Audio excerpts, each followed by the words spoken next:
Donnie and Dolly. The team is supported by ableauctions.ca. Closing your business? We can help. And King of Floors, your vinyl, laminate, and engineered flooring superstore.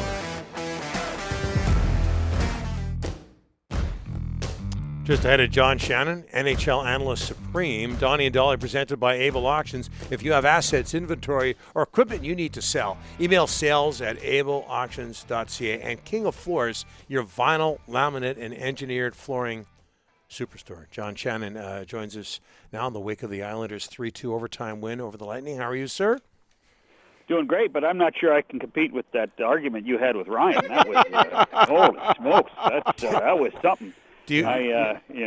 Gosh, maybe it's just age and experience that makes you guys wise. Yes. Well, age and on my part. Hey, John, do you admire the Vegas Golden Knights and the way they go about things, not standing pat, taking big swings? I do, absolutely. I think you have to, quite frankly, it comes right from the top. Bill Foley wants to win. He wants to win now. He's been spoiled. When you think about it, in the 4 years that this team has been alive, that they've been able to perform at this level.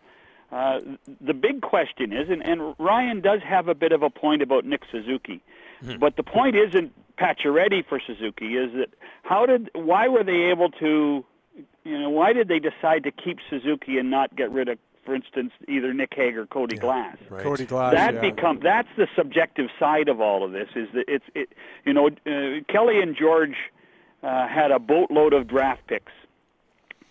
Some of them have worked out. Some of them are still a work in progress. And they obviously felt they had to give something up to get Pacioretty and give Canadians credit and give Marc Bergevin and his guys credit for saying that Nick Suzuki was the guy they needed in order to get Pacioretty deal done. Game 6, Knights and Habs. Tonight, Habs with a chance to advance to the Cup final. We talked about this earlier with Darren Millard. Are the Golden Knights making things too easy for Carey Price? Not enough traffic in front, too much respect for him? I think so. I really do. But at the same time, they're not being allowed to. This is where you just have to give credit to those, particularly the 4 defensemen that are bigger guys that have done such a great job. Ben Sherratt has been a horse for Montreal. I mean, we all know about Shea Weber. We all know what he's always been about. All the way back to junior in Kelowna. But Sherratt and Petrie have done a really good job, and Edmondson, who has Stanley Cup pedigree in St. Louis, has done a magnificent job of keeping people away from the front of the net. And so when you give Carey Price is one of those guys, like Andre Vasilevsky. If he sees the puck, he'll stop it, and that's what they've been able to do with the big 4 defensemen. John, got to ask you the big news just down the highway from us in Seattle. Dave Haxtell, right there out of Toronto. The Maple Leafs assistant, the new head coach in Seattle. John, I know, and you guys got all the scoops in TO, but this one nobody had till like late this morning. Were you surprised? Oh yes, absolutely. Although I had heard through the grapevine that Haxtell had been given permission to go look for a job. Quite a while ago when there were. I mean, at what point there were at least 4 head coaching jobs available. Yes. So there was that out there, and it's interesting. This all goes back to the relationship that he and Ron created at the World Championships a couple of years back. And when you have a lot of time to spend with coaches and managers at those tournaments, you really create a bond with people, and that's where it all started. For Ron Francis, in listening to the press conference today, Ron is a very discreet guy that does his due diligence. Talked to 8 guys for the job, 8 different guys interviewed for the job. Wow! And in the end, he settled on Dave Haxtell. So here's a guy that is good with young people, obviously with 11 years at the University of North Dakota. It's going to be interesting to see how, in a new market, and make no mistake about it, Seattle is a new market. It's not a hockey mature market. how both Ron and Dave can deal with a new fan base, because I think that's going to be that at a certain point. I think that might be a challenge for them. John, big news in Vancouver yesterday. The Sedin twins, special advisors to the GM. Henrik's going to be on our show tomorrow. Your thoughts on and any insight into the twins and as they get into management? Well, I tell you what, any time in that city that you can put Daniel and Henrik to work, you're going to win. And I'm not necessarily talking about in the standings or on the ice, but you're going to win. You're going to win public opinion. You're going to win people thinking that the team is pointed in the right direction.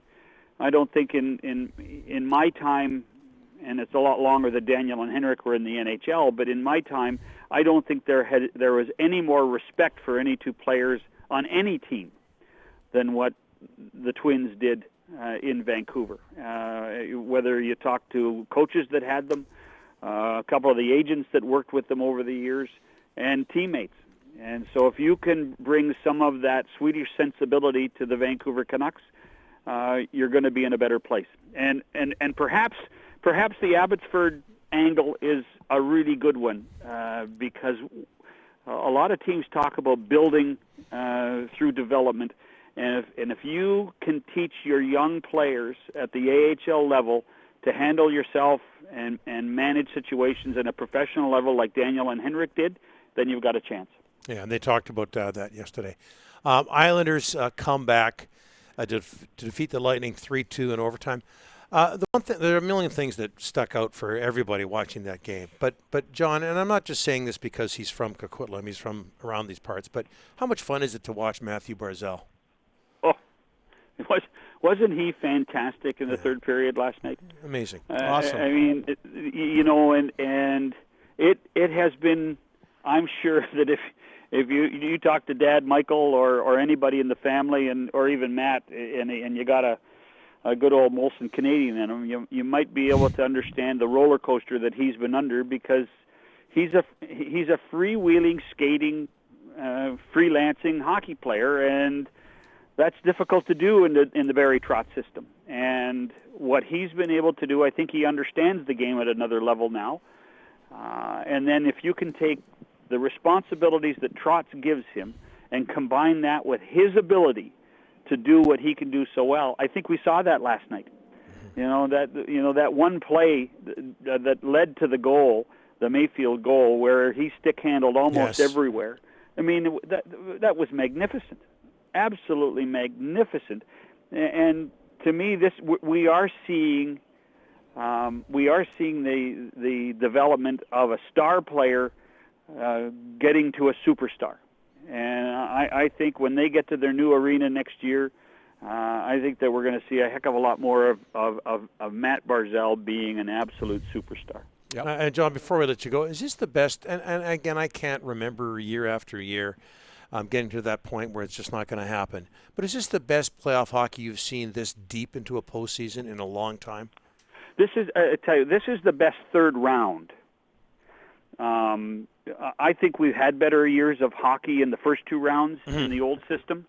Because usually what happens, Donnie, is in the third round we get a real malaise because the teams haven't seen each other very much. But there is something to be said for this level of hockey in the third round, and usually there's a dip in the quality of hockey and the interest in the game. And I don't see that dip or that swoon in this third round this year, and I don't think there's any reason to think it's going to disappear in the final. Outstanding. John, thanks so much. We'll talk to you next Thursday. And be nicer to Ryan most of the time. He's got to be nicer to me. He's hey, listen. Just be nicer to Ryan. Johnny, he rips into us during the breaks. You don't see that. You don't see that. Typical producer, huh? Yeah. Oh, yeah. John would know. Trust me. A lot of scraps here during the breaks. You don't see them. He's seen it all. Lived it. Oh, yeah. Thanks, John. Appreciate it. Have a great day, boys. Yeah.